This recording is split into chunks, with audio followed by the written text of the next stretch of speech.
Hello everyone, welcome to my class today. Today we'll be seeing the new unit in Nursing Foundation, that is Unit 7 Vital Signs. So if you are the first time watching my video, please like, share, subscribe and also click the notification button for regular update of my videos. So as per our subscribers request, I thought of doing vital signs today. So today we will see just basic information about vital signs. In the further classes we will be detailing reading about the each of the vital signs. So coming to the definition, it is a group of most important medical signs that indicate the status of the patient's body functions and also the life sustaining functions. Okay, so vital signs consist of this BP, temperature, pulse and respiration. So these are all the vital functions of the body. By checking this we know the life functions, whether the life is functioning properly, what are the baseline problems of the patient, everything can be measured with the help of vital signs. So here you can identify the basic function of the body, that is how the systems are functioning, and general physical health of a person. So whether the person is physically healthy, that we can identify with the help of this vital sign, and it will give clue for possible diseases. Okay, so by checking vital signs we know which part of the organ or which part of the body there is problem, so we can go for further diagnosis of the particular system, and thereby we can get an idea about what disease patient is suffering, and it shows the progress towards recovery. Okay, that means you check the vital signs, you know patient is having some problem, and based on that we have done diagnosis and then we do treatment, and after treatment again we check the vital signs to see whether the patient had been recovered or how is the progress of the disease. Next, coming to the purpose of taking a vital sign. So first is to identify the general condition. Okay, so whether the patient is healthy or if there is any sub problem in his system, to identify the general condition we do vital signs. And next is to assess the client's clinical problems. Okay, so clinical is the after admitting in the hospital, if the patient is identified with certain problems, so that clinical diseases we can identify by taking the vital signs. And to evaluate the hemostatic balance of the client. Okay, so hemostasis is nothing but when we check the pulse rate, blood pressure, we know how the blood is flowing, what is the blood flow, if there is any obstruction. So these are some idea about the hemostasis, that means how the blood flow is there any injury, whether there is any bleeding. If there is a bleeding, there will be decreased blood pressure and pulse rate. So like this you can have some idea about the hemostasis, that is how the blood is flowing inside the vessels, and to provide information about client status in a quick and efficient way. Okay, so initially when a person is admitted, immediately we take a vital sign so that it is quickly in an efficient way we can identify whether the person is having some serious problems, and to monitor the progress of client condition. So as I already said, on admission we take the vital sign, and after every regular intervals, maybe every hour or 2 hours once, or continuously some patients will be monitored, so that we can know how the patient is progressing, whether the person is going worse or whether he is having a good prognosis, and to anticipate the type of intervention required. Okay, so by taking the vital signs, so for example you check the temperature and you say patient is having fever. Okay, so then we know what type of interventions. Okay, like for fever you can give some cold compress or some paracetamol. So like this you can know, you can anticipate, or you have some idea about what treatment, that is intervention is nothing but what treatment or what care has to be started, and to assess the effectiveness of the intervention provided. Okay, so once we give a treatment, then again we have to check the vital signs and see whether the intervention provided was effective for the person or not. Okay, whether the disease has been cured. So all those effectiveness can be identified only by taking a vital sign, and to compare the results with the future measures. Okay, so to so this also, like today on admission we take the vital signs, again after a hour we take the vital signs. So like this when we keep on taking vital signs, we can compare the previous and future results, whether there is any improvement, or sometimes we may do a error by sometimes last time when we check the BP it may be 90/60. Okay, suddenly when we check again the person, if you check it 140 or something, okay, then you know that sometime I would have made a error. Okay, so like that you can compare and see whether it is a error or not. So for all comparison for the prognosis and for also seeing if there is any error in the results, we can do the vital signs, so that we can check again and make it clear about the vital signs measure. Next is guidelines for taking vital signs. There are certain guidelines we have to follow while doing a vital signs. Okay, so first we must know that vital signs are clinical problem solving. Okay, so clinical problem is patient comes with a clinical problem, so we have to check the vital signs accurately and find the physiological problem, and based on that we have to take the decision, that is what treatment has to be provided for the person. Okay, and we must know any alternation in the vital signs. Okay, so any changes in the temperature, BP, pulse rate, respiration rate, then we must know that patient needed immediate intervention so that the clinical problem will be solved. And next we need skills in measuring the vital signs. Okay, so anything, pulse rate, temperature or BP, respiration, so whenever we are checking, first we have to practice nicely with our colleagues, then only we have to do it on the patient. Okay, so because if we give a wrong result, when you document a wrong result, it can delay the treatment for the patient. So anyone who is checking the vital signs must be skilled enough to measure it accurately. Okay, so they must be able to measure accurately, and based on the measurement they have to be able to take the best clinical decision for the patient. This is relevant knowledge. So whenever we are checking vital signs, we have to have some knowledge about the vital signs. Okay, so that is, we have to know about the normal range of each vital signs. Okay, like temperature, it is 98.6 degree Fahrenheit, and in case of pulse rate it is 60 to 80 beats per minute, and in case of it is respiration, it is 16 to 20 breaths per minute, and BP is 120 by 80 mmHg. Okay, so like this you have to know certain normal range of each vital signs.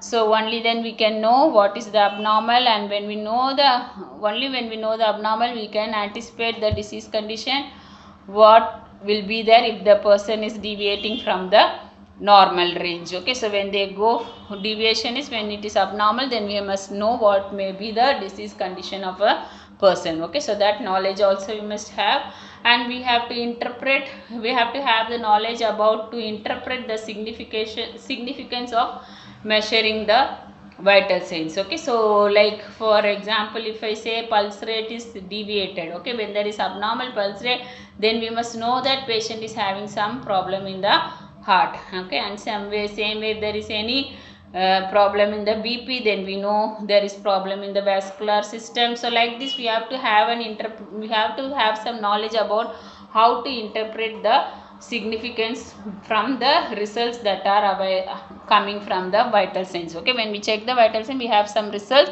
so we must know how to interpret these results. And when we must know the interpretation of the result, then we must also make the clinical decisions. Okay, like for example, as I said, if there is a fever, we have to give some cold drinks or cold compresses or paracetamol. So like that we have to make some decisions immediately. So certain knowledge regarding how to make decisions about the when there is any problem in the results of the vital signs should be known. Okay, next, selection of equipments. So you have to select the appropriate equipment for checking the each vital signs. Okay, so we should not take a non-functional non-functional equipment and go to the patient. Okay, so if the equipments are not functioning properly, then the results will be inaccurate, and when there is inaccurate results, there can be inaccurate treatment given for the person. So you have to select the appropriate equipment for the for checking each of the vital signs. Like for example, if you want to check the temperature, we have to use a thermometer, and also in thermometer there are many types of thermometer, like mercury thermometer, infrared thermometer. So according to the patient's condition, we have to see like what thermometer can be used. So according to the patient, we have to select the equipment. Okay, so like that, BP also, there are so many types of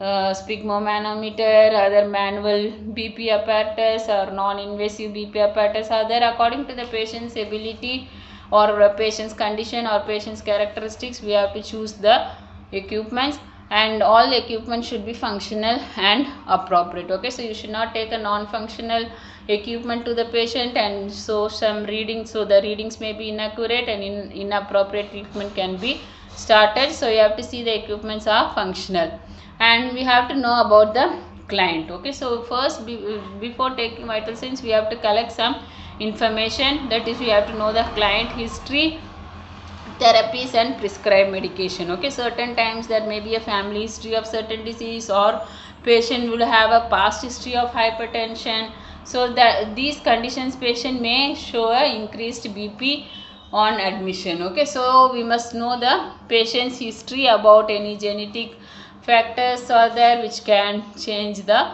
vital signs. And therapy, so if the patient is already taking some medicines or therapy like antihypertensive drugs or some beta blockers, if the person is on any treatment, then it can alter the vital signs. So we have to get the information whether patient is on any treatment or any medications. So like this we have to know information about the patient before checking the vital signs. Okay, and medications, they affect one or more of the client vital signs. Okay, so as I said, if the patient is taking some medicines for BP, it can also affect the BP and also the pulse rate. So there can be variations based on the medications what the patient is taking. And same way certain illnesses, okay, like if patient is having a renal problem, again his BP will be dearranged. Okay, so you have to see if the person is already suffering from illness, so this can also change the vital signs. So before vital signs we have to get some patient's information, so that you can know that patient is already on some treatment.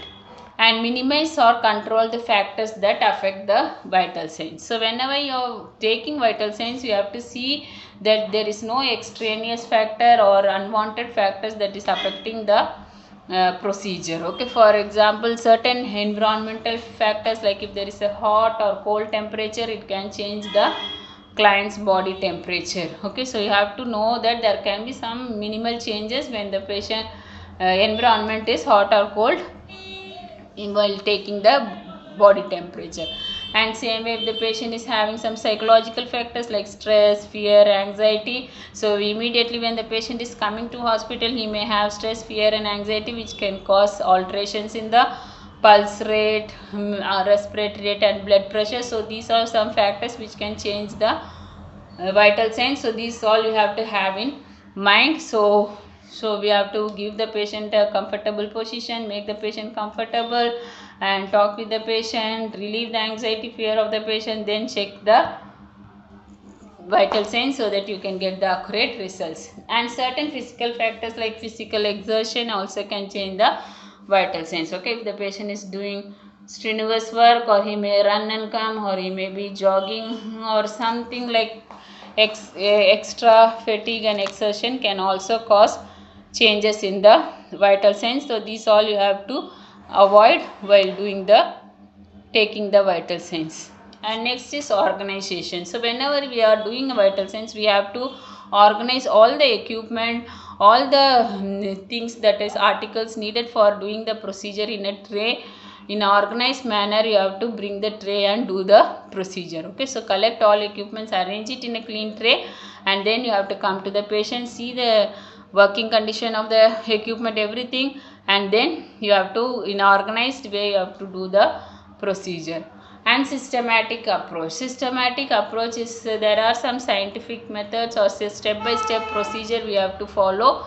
So first we have to follow the universal precautions like hand hygiene. So whenever we are doing any procedure, we have to clean the hand to prevent infection of the patient, and if needed, if there is any like if you are going to do care for any infected patients, like in case of tuberculosis, then you have to wear a mask. Or in case of any whatever isolation like respiratory isolation, maybe their contact isolation, according to the type of isolation you have to use the personal protective equipments needed while checking the vital signs. And when you check, you follow the step by step approach. Okay, so like if you check a temperature, So after temperature you have to come to the pulse, then respiration, then BP. So like this there is a step by step approach. So there are some steps in the procedure which we will see detailedly in each assessment of vital sign. So these step by step approach you have to follow while doing the vital signs. And next is frequency. So as per the patient characteristics and according to the condition of the patient, you have to check the vital signs at regular intervals. Okay, some patients may need vital signs checking only once in 4 hours, or some may need once in 2 hours, some may need once in 1 hour, or some may also need a continuous monitoring. Okay, like in ICU the patients may need a continuous monitoring of pulse and respiration, BP. So at that time you can put the patient on continuous monitors. Otherwise if patient is going to a operation or in the post operative period, then you have to check it very frequently, like initially half an hour once and then 1 hour once. So according to the patient's need and according to the prescription of the physician, we have to measure the vital signs regularly.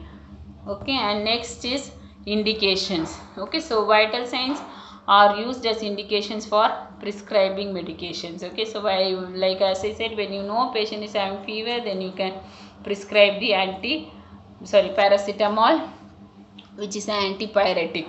So like this, so they also serve as an indication for prescribing medication. So you have to check the vital signs accurately, and also they serve as an indication for further diagnostic measures and plan for therapeutic intervention. Okay, so like if the patient is having a fever, while checking the vital signs you may know body temperature is high, but we must know where the exact cause of fever is there. Okay, whether it is due to some infection. So then we can see other tests. Okay, like maybe we can check for typhoid or any malarial test. So like that we can do some test or any cultures of the urine. So any of these tests you can do and identify where the infection is there and why the patient is causing the fever. Okay, and thereby you can also plan for any therapeutic intervention, is what treatment can be done, that can be planned. So these vital signs serve as a indication, so you have to do it accurately.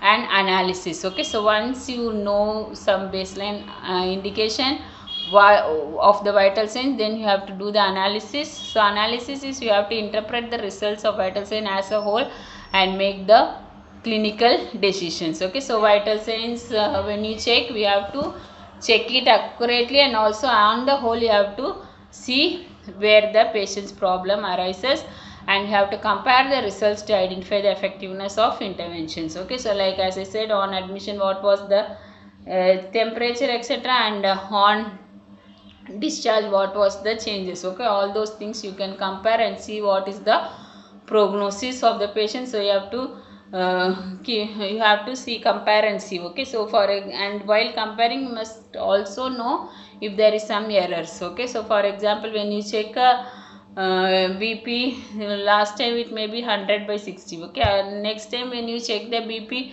sometimes it is 140/90 or 160/80. Then you have to have an anticipation whether the analysis done was correct or not. Then if it is wrong, then again I have to verify it by doing the procedure again. Okay, last is verify and document. So main important in vital signs measurement, you have to document it. So you have to verify the findings with the previous measurement and avoid errors. Okay, so each time BP, pulse, they won't change in a very abnormally, there should not be having any changes. So you have, whenever you document it, you know previous what is the correct value, what is the present value. So when there is more changes, then you can again check for the vital signs and you can avoid the errors.